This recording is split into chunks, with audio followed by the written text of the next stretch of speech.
Good morning बच्चों। चलिए निकाली क्लास 8 लिटरेचर और हम लोग देख रहे थे अकबरी लोटा। ठीक है, पेज नंबर 44 हम लोग शुरू कर चुके थे और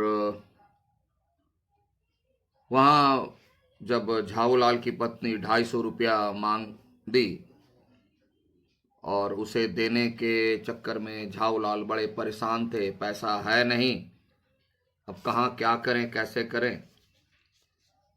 तो इसी बारे में वो सोच विचार कर रहे थे और एक दिन और बीता, दिन बीतते जा रहे थे। जब 5वां दिन आया, 5वें दिन घबरा कर उन्होंने पंडित बिलवासी मिश्र को अपनी विपदा सुनाई, अपने दोस्त को खबर सुनाई कि ऐसी ऐसी बात है, कुछ मदद करो या कोई ऐसा उपाय बताओ। संयोग कुछ ऐसा बिगड़ा था कि बिलवासी जी भी उस समय बिल्कुल खुख थे, मतलब खाली, उनके पास भी पैसा नहीं। उन्होंने कहा मेरे पास है तो नहीं, पर मैं कहीं से मांग जांच कर लाने की कोशिश करूंगा और अगर मिल गया तो कल शाम को तुमसे मकान पर मिलूंगा। बोला मेरे पास भी नहीं है, लेकिन मैं कोशिश करता हूं, इधर उधर से व्यवस्था करके अगर मिल जाए तो शाम को तुम्हारे पास मैं आ रहा हूं, दे दूंगा। और आज वही शाम थी, मतलब आज पंडित बिलवासी मिश्र को आना था पैसे लेकर के, हफ्ते का अंतिम दिन, लास्ट डे। और कल 250 रुपये या तो गिन देना है या सारी हैकड़ी से हाथ धोना है, मतलब सारी हैकड़ी दूर हो जाएगी झाऊलाल की, जो इतना भाषण देते थे अपनी पत्नी के सामने। यह सच है कि कल रुपया ना आने पर उनकी स्त्री उन्हें डामल फांसी न कर देगी। यह बात सच है कि है तो पत्नी, अगर पैसा नहीं दे तो थोड़े फांसी पर चढ़ा देगी, बोले तुमने पैसा नहीं दिया चलो तुम्हें फांसी की सजा दे दी जाती है। ऐसी बात नहीं है, लेकिन बात है यहां इज्जत की, साख की, क्रेडिट की, कि आज तक झाऊलाल जो अपनी पत्नी के सामने बहुत हैकड़ी दिखाते थे, यह पैसा वो पैसा, बोलोगे ये कर देंगे वो कर देंगे, वो सब हवा हो जाएगी, निकल जाएगी, बेइज्जती हो जाएगी। केवल जरा सा हंस देगी, लेकिन उसी हंसी में कितना बड़ा अपमान, कितनी बड़ी बेइज्जती छिपी हुई रहेगी, यह झाऊलाल को एहसास है। और वही कह रहे, केवल जरा सा हंस देगी, पर वह कैसी हंसी होगी। आपको साहित्य व्याकरण पढ़ते समय हम लोग चर्चा करते हैं कि व्यक्ति शब्द वही इस्तेमाल करता है, लेकिन उन शब्दों के टोन से उसका अर्थ, उसका भाव बिल्कुल बदल जाता है, जिससे उस व्यक्ति के मन की सोच का साफ पता चल जाता है ना। तो उस हंसी में भी चेहरे का भाव, हंसी की प्रकृति से पता चल जाता है कि उसके मन में कौन सा भाव चल रहा है। और वह हंसी कत्ल के बराबर होगी। कल्पना मां से झाऊलाल में मरोड़ पैदा हो जाता है, मतलब पेट में दर्द होने से जैसे व्यक्ति तकलीफ भोगता है, उसी तरह उसकी हंसी को देख करके तकलीफ होगी। इसी को कहते हैं ना मीठी छुरी, मीठा जहर, जहर है प्राण लेगा, लेकिन वो इतने प्यार से बोलेगी ना, और अगर पूछो तो बोला मैंने कहा, मैंने तो कुछ कहा नहीं, लेकिन वो जहर सा होता है, जहर का सब प्रभाव होता है। वही झाऊलाल कह रहे। पर आज शाम को पंडित बिलवासी मिश्र को आना था, यदि ना आए तो क्या होगा, अगर ना आए तो, या कहीं रुपये का प्रबंध वे ना कर सके तो, यह निगेटिव सोच सबके मन में आती है, उनके मन में भी आई। इसी उधेड़ बुन में, मतलब इसी सोच विचार में, क्या होगा नहीं होगा, होगा नहीं होगा। बड़े लाला झाऊलाल छत पर टहल रहे थे, कुछ प्यास मालूम हुई। उन्होंने नौकर को आवाज दी, नौकर नहीं था, खुद उनकी पत्नी पानी लेकर आई। अब देखो, खुद है तो खुद यह निजवाचक सर्वनाम है। किसके लिए आया, उनकी पत्नी के लिए, तो पत्नी संज्ञा भी है, और उसके लिए खुद है तो खुद हो जाएगा निजवाचक। थोड़ा बीच बीच में बता रहे हैं। पत्नी पानी लेकर आई, वह पानी तो जरूर लाई, लेकिन गिलास लाना भूल गई थी। देखिए, जब तक किसी को गहराई से महत्व नहीं देंगे, तब तक उसके अनुसार व्यवहार नहीं होगा। इसलिए गांधी जी ने कहा कि बचपन से ईश्वर का नाम लेना सीखना चाहिए, क्योंकि बचपन से नाम लोगे ना तभी भावना जगी, एक बार दो बार में भावना नहीं जगती। तो पत्नी जो है पानी तो लाई, ग्लास लाना भूल गई, अब पिएंगे कैसे। अब उसके बावजूद भी सुन ली, केवल लोटे में पानी लिया वह प्रकट हो गई, जैसे देवी प्रकट होती है, प्रकट हो गई। फिर लोटा भी संयोग से वह जो अपनी बेढंगी सूरत के कारण लाला झाऊलाल को सदा से नापसंद था, लोटा भी इस डिजाइन का था। इसका वर्णन पहले किया जा चुका है कि इतना खूबसूरत नहीं बल्कि इतना बदसूरत लोटा था कि लोटा देखते ही मन में ज्वालामुखी सा क्रोध उठता था झाऊलाल को। ये जानती थी पंथी, फिर भी इस बात की कोई फिक्र ना करते हुए उसी में पानी ला के दे दिया। उसके बाद भी गिलास भी भूल गई, जो अमूमन करती है लोग। था तो नया, साल 2 साल का ही बना, पर कुछ गढ़न, गढ़न मतलब उसका डिजाइन उस लोटे की थी, ऐसी गढ़न उस लोटे की थी कि उसका बाप डमरू और मां चिलम रही थी। कहते हैं मां बाप का असर जो है ना बेटे बेटी संतान पर पड़ता है। तो उस लोटे का डिजाइन देख करके झाऊलाल को ऐसा लगा कि इस तरह का डिजाइन जरूर इसका पिताजी डमरू, डमरू में देखो कितने धागे लगे रहते हैं और हिलते रहता है, बोले इसका और चिलम जो साधु गांजा पीते हैं, दोनों को मिला दो और उससे जो डिजाइन बनेगा उसी डिजाइन का यह जो है लोटा था। स्वभाव भी बहुत कुछ वैसा ही था। लाला ने लोटा ले लिया, बोले कुछ नहीं। क्यों नहीं बोले?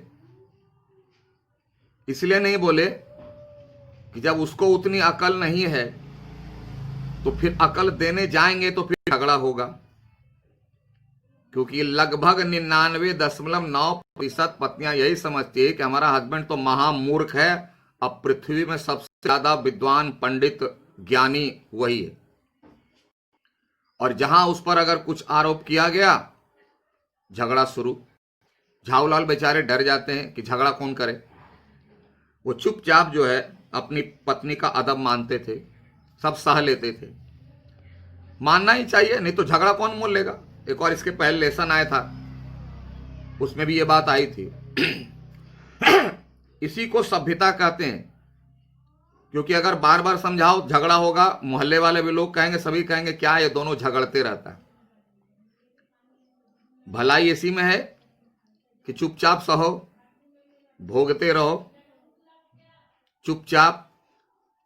रहीम भी कह दिया, रहीमन निज मन की व्यथा, मन ही राखो गोय। गोय मतलब छिपा कर। असुनी अठिल ही है लोग, सब बांटने लई है। कोई बांटने वाला कोई है नहीं, भाषण देने वाला, ऐसे करना वैसे करना, ऐसे कीजिए वैसे कीजिए, लेकिन मदद के नाम पर जीरो। इसलिए झाऊलाल सारी बातें याद करके बोला चुप रहना ही बेहतर है। और जो पति अपनी पत्नी का ना हुआ वह पति कैसा, यानी इसमें व्यंग्य छिपा हुआ है कि पत्नी का पति को पत्नी का होना चाहिए। पत्नी जो करे, उल्टा सीधा टेढ़ा जो करे उसे करने देना चाहिए। और ऐसे पति को कहा जाता है कि मेरा पति जानते हो कितना अच्छा है, जो बोलते हैं ना सब सुनता है, कान पकड़ के बोलते उठ बैठ करने वो भी करता है, कितना प्यार करता है। नेगेटिव कमेंट, व्यंग्य, उपहास। उपहास में उल्टा अर्थ लेना चाहिए।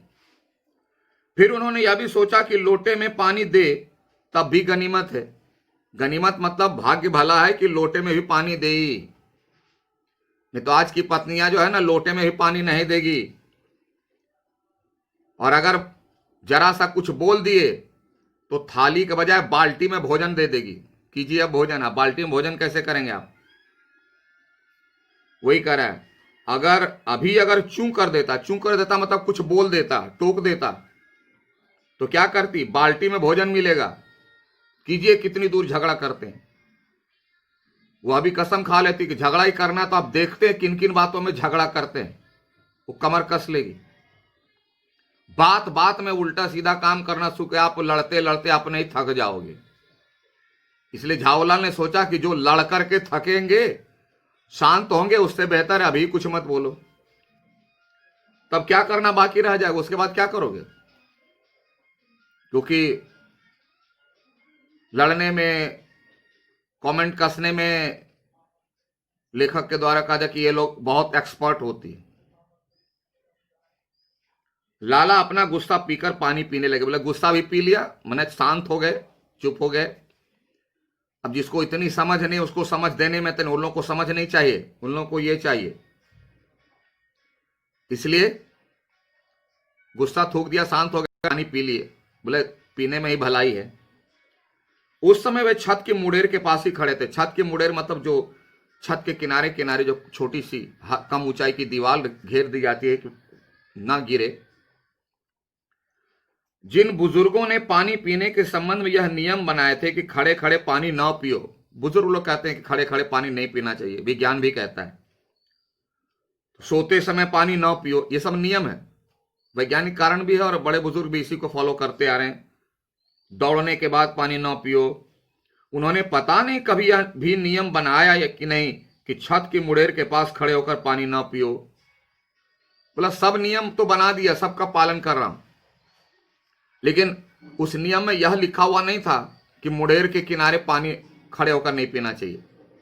इसलिए झाऊलाल को मालूम नहीं, इसलिए मुड़ेर के किनारे खड़े होकर वो पानी पी रहे हैं, क्योंकि तो नियम में नहीं है। जान पड़ता है कि इस महत्वपूर्ण विषय पर लोगों ने कुछ नहीं कहा, लेकिन है बहुत इंपॉर्टेंट रूल, लेकिन पता नहीं बुजुर्गों को याद नहीं था इसलिए नहीं बनाया। नियम कब बनाए जाते हैं मालूम है? याद रखना, जब समस्याएं बढ़ जाती है तो उसके निदान के लिए नियम बनाया जाता है। पहले कोई नियम नहीं था हमारे संसार में, हमारे संसार में कोई नियम नहीं था। समस्याएं आती गई, नियम बनते चले गए, आज भी नियम बने। और जब नियम से फायदा नहीं होने लगा तो नियम को बदला जाने लगा, अमेंडमेंट। रोज देखो नियम कानून में बदलाव होता है। इसलिए लाला झावलाल मुश्किल से 2-1 घूंट पी पाए होंगे कि न कैसे उनका हाथ हिल उठा और लोटा छूट गया। लोटे से पीने में लोटा स्लिप कर गया। लोटे ने अब लोटा क्या किया, वो दाएं देखा ना बाएं, मतलब लोटा जो हाथ से छूटा वो छत से जंप करता हुआ नीचे आ गिरा। वह नीचे गली की ओर चल पड़ा अपने वेग में, मतलब इतनी तेजी से लोटा गिरा कि उल्का, जो आकाश से तारा टूटते उसे कहते उल्का, बड़ी तेजी से गिरता है। तो यह करें कि उससे भी ज्यादा तेज, उसको उल्का को लजाता हुआ, मतलब लोटा के स्पीड को देखकर उल्का भी शर्मा गया। उल्का समझता था कि पहले वह कितना तेज धरती पर गिरता है, और लोटे को देखा तो वह भी शर्मा गया कि बाप रे बाप, ये तो हमसे भी तेज या लोटा गिर रहा है। और वह आंखों से ओझल हो गया, मतलब दूर से झाऊलाल देख रहा था तो लोटा इतनी तेजी से नीचे गिरा कि पता नहीं कहां गया, पता ही नहीं चला। किसी जमाने में न्यूटन नाम के किसी कुराफाती मतलब उल्टा सीधा काम करने वाला, न्यूटन को कहता है कुराफाती ही, उपहास है, उपहास नहीं मतलब मजाक है, ने पृथ्वी की आकर्षण शक्ति का नाम एक चीज इजाद की थी। बोला न्यूटन जो था वह बोला था बहुत पहले कि पृथ्वी में गुरुत्वाकर्षण नियम है, पृथ्वी में आकर्षण की शक्ति है, वह सारी वस्तुओं को अपनी ओर खींच लेता है। कहना न होगा कि यह सारी शक्ति इस समय लोटे के पक्ष में थी, मतलब लगता है कि पृथ्वी अपनी पूरी ताकत और सभी चीजों को खींचने में छोड़कर सिर्फ लोटे को खींच रही थी, इसलिए इतनी तेजी से लोटा नीचे गिरा। लोटा तो गिर गया, अब लोटा गिरा तो हुआ क्या, तो सब आज ही थोड़ी पढ़ना है, थोड़ा अगले क्लास में पढ़ेंगे। तब तक के लिए thank you, have a nice day.